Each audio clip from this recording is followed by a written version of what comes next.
Teacher, Okay, what's your problem? Are you done?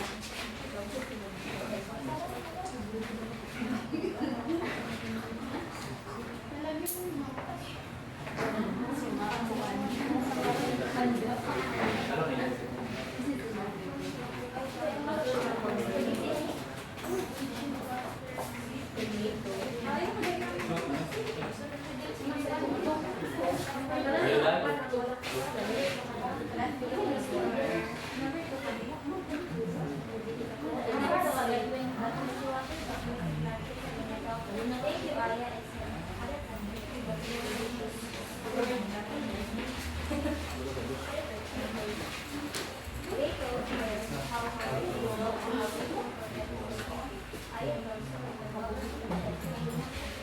Teacher, can you help me?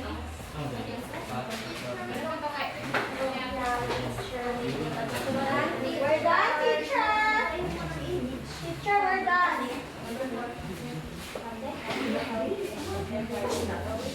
We're done, teacher. We're done. Can we? This one is done, teacher. And choose two representatives to present your work together with the group.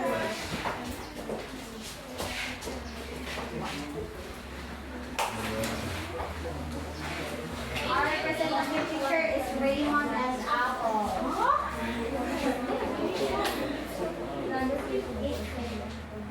Teacher said that we need two representatives. Therefore, you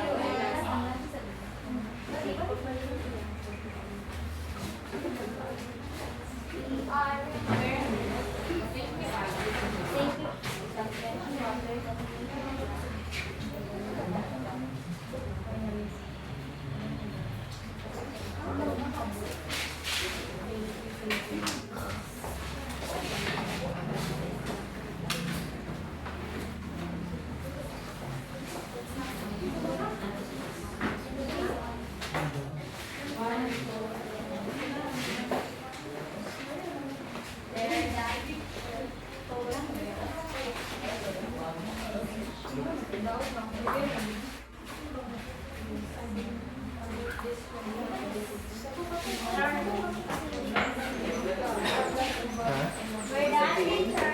Okay, that's your work.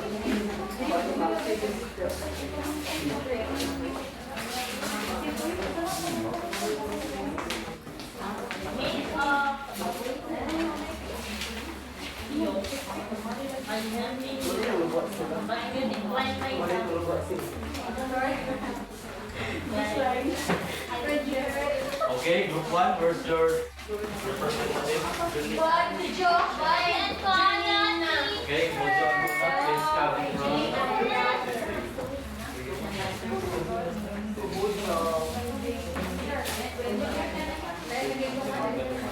Teacher, can we have your paper back?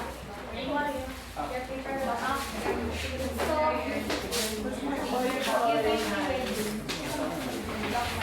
Good afternoon, everyone. Good afternoon. Our story was all about the Alameda and the talking plants. One day, Aya and her classmates visited Alameda Farm in Surigao del Sur. Aya didn't like farms and didn't want to help. But when she watered a tomato plant, it suddenly talked. "Thank you, Aya," it said. Other plants began talking too. They told her how hard they grow and how people forget to say thank you. Aya felt sorry. The guava tree said, "Kindness and thankfulness help us grow." Aya smiled and promised to change. From then on, she helped in their garden and always said thank you to plants and people too. She never forgot the talking plants at Alameda Farm.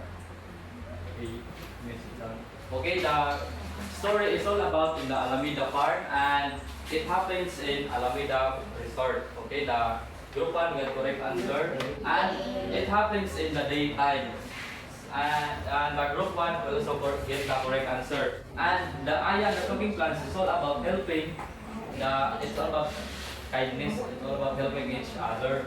Okay, so as well as the group 3 got the correct answer, as well as the group 2 and group 3. So everybody got the correct answer. Now class, before we proceed to our lesson, we will unlock some difficult words for you to be able to understand our lesson or the story that we're going to read this afternoon. Okay? Yes. And but before that, this activity will serve as the connect to our lesson for today, and we will going to read our objective first. Okay, everyone, please read our objectives. Setting and theme mean. Identify the setting and theme through interpreting a short story and recognize the value of different settings and themes in storytelling. Okay, but first we will going to unlock some difficult words, and I want you to draw a line if you think these are the answers. Okay, pass it backward. Oh no, teacher. Okay, you may start now answering.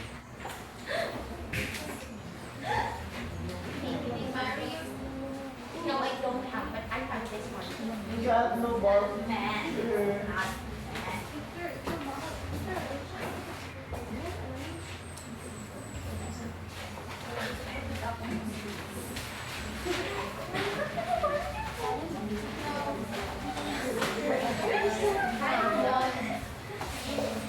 I borrow your pen. Please be quiet. We're done, teacher. Okay. Now we will check your. Oh. Now we will read a story about the mermaid tears in Lipuagan. Do you familiar with Lipuagan? Teacher, before reading the story, can we please be familiar first with the unfamiliar words? What are the answers to this, teacher? Okay. Now let's check those familiar words. Unfamiliar. Unfamiliar words.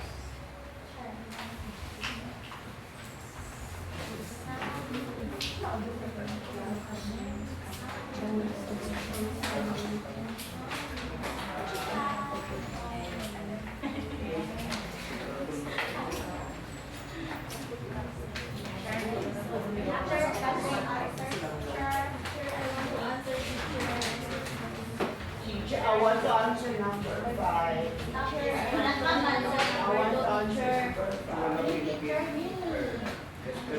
answer number 5. Oh dear. Okay, who wants to answer the first word? Connect.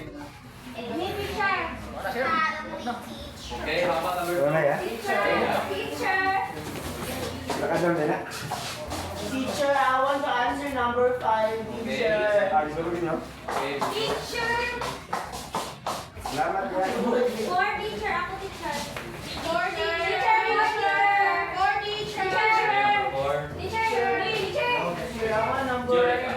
want number 5. Teacher. Okay. Yes, I definitely have that pen. Give that pen. Okay, just start number 5.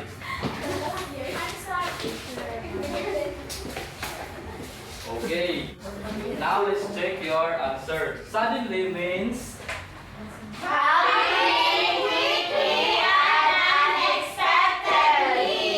okay, very good.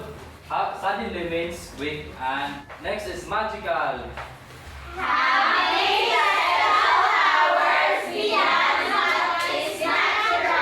Okay, very good. Magical is having some special powers or I have that. powers. Next is shiny.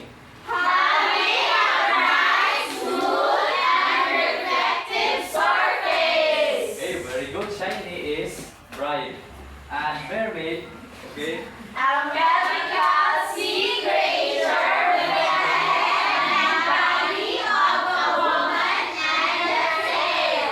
Okay, I guess you already know what is mermaid, right? Okay, next is look. Feel sad because you are alone or without others around. Okay, lonely is being. Tapos after lacking of difficulties, if we still have time, pwede nating paggamit sa mga bata yung words in the sentence. Para mas maano pa talaga nila. If meron pa kayong time. Okay? Okay. Okay, I guess you already understand those difficult, unfamiliar words. Now, we will read a story about the mermaid tears in Lipogan Spring. Okay, but first, we will going to read our guide questions. Okay, everyone, please read. Who did Lila meet in the spring? What did the mermaid give to Lila? Why did the mermaid cry every night? Do you think Lila was a good friend to the mermaid? Why? What lesson did you learn from the story? Okay, now I'm going to read the story, and I want you to remember our classroom rules to listen carefully. Yes, teacher. The mermaid tears in Lipogan Spring. A long time ago, in Tagbinas, Surigao del Sur, there was a beautiful spring called Lipogan Cold Spring. The water was clear and cool. People said it was magical. Okay. One day, a girl named Lila went to the spring to get water. Okay. Now, class, what do you think Lila would say in the spring? I will show that. She saw something shiny in the water. Suddenly, a mermaid appeared. She had a golden hair and shiny tail. Lila met a mermaid with a golden hair in a spring. Okay. The mermaid looks sad. Now, class, why do you think Rose mermaid looks? Because she's lonely. We will know that.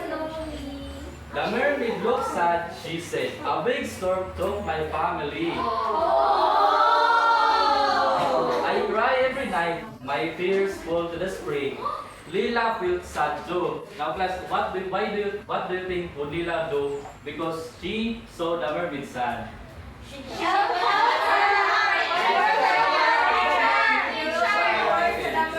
We will know. She said, "I will visit you so you will not be lonely." The mermaid smiled. She gave Lila a small blue stone. She said, "This is my tear. Keep it and you will always be happy." Now, class, do you think Lila and mermaid will become a good friend? Let's see. Lila held the shiny stone and smiled. She and the mermaid became good friends. Lila visited her many times. The mermaid was happy again. Now, class, why do you think the mermaid was happy again? Okay, very good. People say if you look in the water, you may see a tiny blue gemstone, one of the mermaid's magic tears. Now, class, do you understand what's the story all about? Now, let's go back to our guide question. Okay. Number 1, who wants to answer?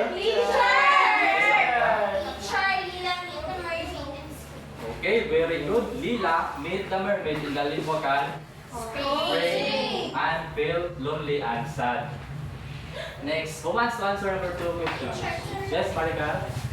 What did the mermaid give to Lila? The mermaid gave Lila and the teacher blue stone. Okay, very good. The mermaid gave Lila a tiny blue gem, which is one of her tears. Okay, next, who wants to answer number 3? Yes, Apple? Why did the mermaid cry? Because she lost her family. Okay, very good. The mermaid cried every night because she is always alone and the storm took her family. Okay, next. Okay, who wants to answer number 4? Yes, Rian. Do you think Lila was a good friend to the mermaid? Why? Yes, teacher, because he said to the mermaid that she will always visit the mermaid so that it will never feel lonely. Okay, very good. Lila became a good friend of the mermaid because she always visited her and will feel lonely again. Yes. Okay. Okay, how about the last question? Who wants to answer? Another hand. Marika. What lesson did you learn from the story? I learned, teacher, that we should be friends with the other teacher because we didn't know what are the third quarter of Okay, very good. I will always help others. Yes. We need to be kind to others for us to help them to gain some happiness. Yes, teacher. Always. Now class, since we already read the Mermaid Tears in Lipacan Cold Spring, now we will know the setting of the story. Okay? The setting is where and when the story happens. In this story, the setting is very important because it helps us understand the environment where the characters live and how it affects what happens. Okay? Setting is the part of a story that tells us where and when the events happen. It includes the place such as town, a forest, or school, and the time like day or night, summer or winter, or even a specific year. Okay, for example, the words in Lipacan Cold Spring and Pagbinas Surigao del Sur tells us where the story happens, and that is the setting of the story, or where the story happens.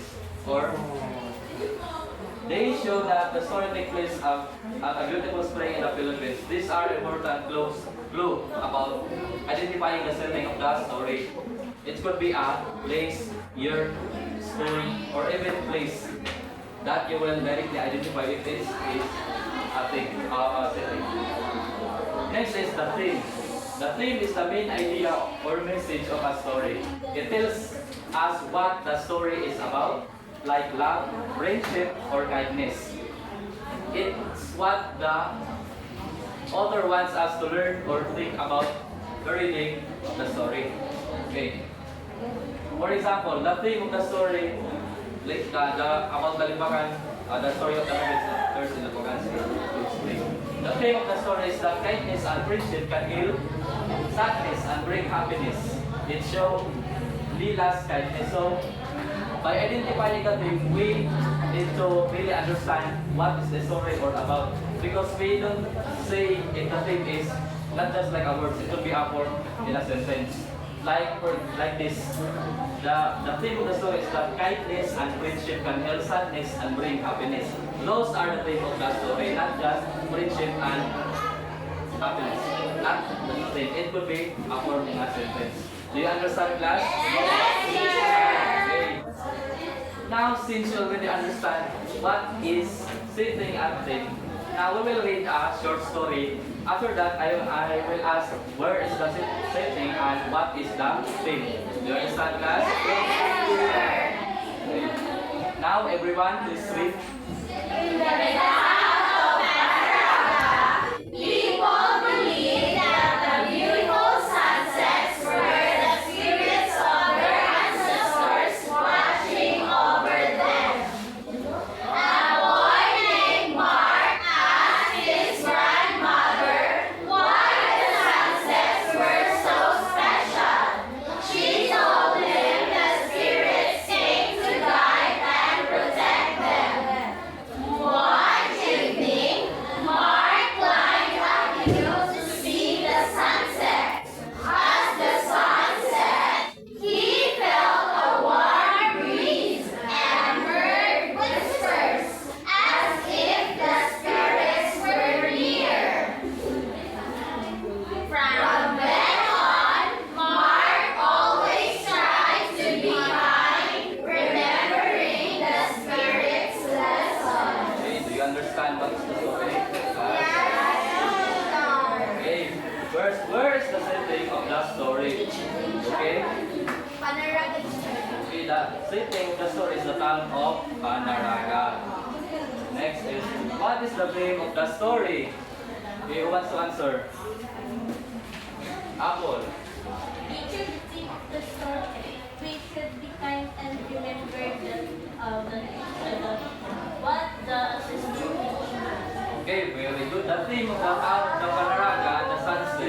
It's all about remembering our ancestors of what they are teaches to us. Okay, very good. It seems that you already understand what is sitting and thing. Now we will have another activity, and it will be a differentiated activity. Okay, group 1. Where's the group 1? Okay, read your directions. First, read the story together as a group to identify its setting and theme. Next, retell the story in your own words and make sure to clearly show the setting and theme. Okay, do you understand group 1? Yes, teacher! Okay, don't start yet. Okay, group 2. Please read your task. First, read the given story together as a group to identify its setting and theme. Next, collaboratively draw the story's setting and the theme based on your group's identification. Finally, present your artwork to the class, explaining the story you read and its setting and theme. Okay, let's start again. Okay, group 3, where's your task? Please read. First, collaboratively brainstorm different settings and themes for a story as a group. Second, from the different settings and themes you brainstorm as a group, choose one combination. Third, collaboratively create a story using the specific setting and theme that your group selected.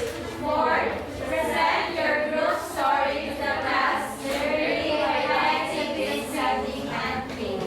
Okay.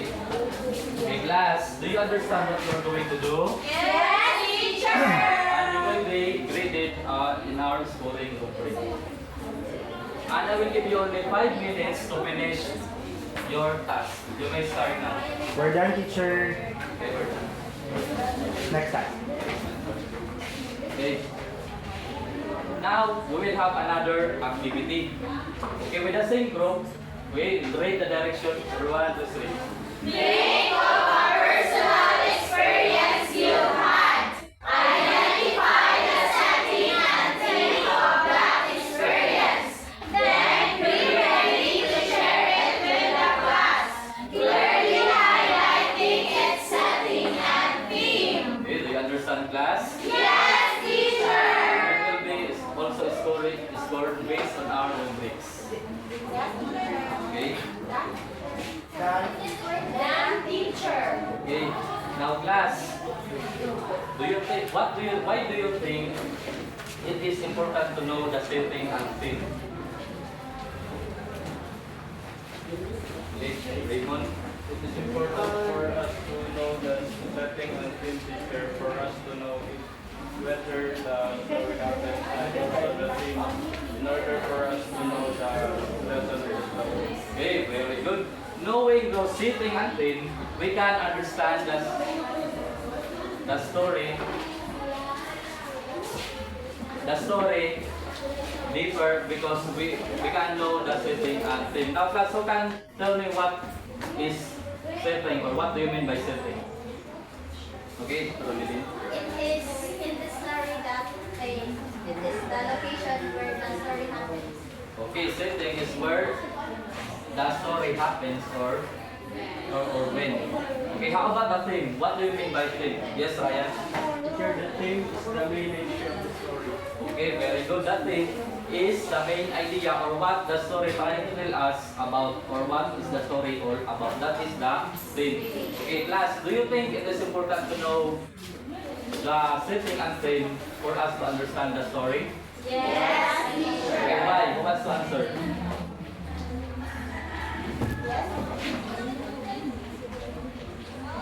Yes, Rian? You're raising your hand. Do you think it is important for us to know the setting and theme for us to understand the story? Yes, teacher. It is important to us to know the setting of the story for us to know where does the story happen. Okay, very good. Knowing the story, we can understand the story better and we can enjoy it, but because we already know where the story is happened and what is the story all about, or what is the story trying to tell us. Do you understand, class? Yes, teacher! Do you have any questions about setting and theme? No, teacher! Okay, very good. Now we will have a quiz. And I want you to read the direction. Okay, everyone, please read. Read the short sheets below. Underline words that tell you where or when the story happens. Read the short stories and circle the best big idea or lesson. Okay, do you understand, class? Yes, teacher!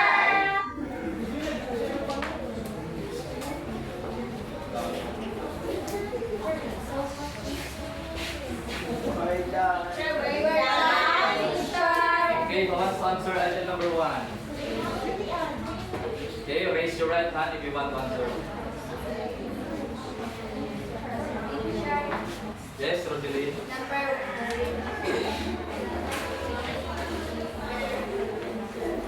Teacher, I underlined the old house picture and it's a septic. Okay, very good. Is everyone have correct answer, class? Yes, teacher! Okay, how about number 2? Yes, Maricar? The crowded street in Tandak City was loud with small bikes, sellers shouting, and people honking. The crowded street in Tandak City was the center. Okay, very good. We can already say the same thing because it is a place. Proceed to the assignment. Okay, class, who got the perfect score? Me, Okay, very good. Now, I want you to get your assignment notebook and write this direction and answer it in your home. Okay, everyone, please read. Look for a story online, then identify and write down its setting and theme. Okay, do you understand, class? Yes, teacher. Do you have any questions? None, teacher. Clarification? None, teacher. Okay, that's all for today. Goodbye, class. Goodbye.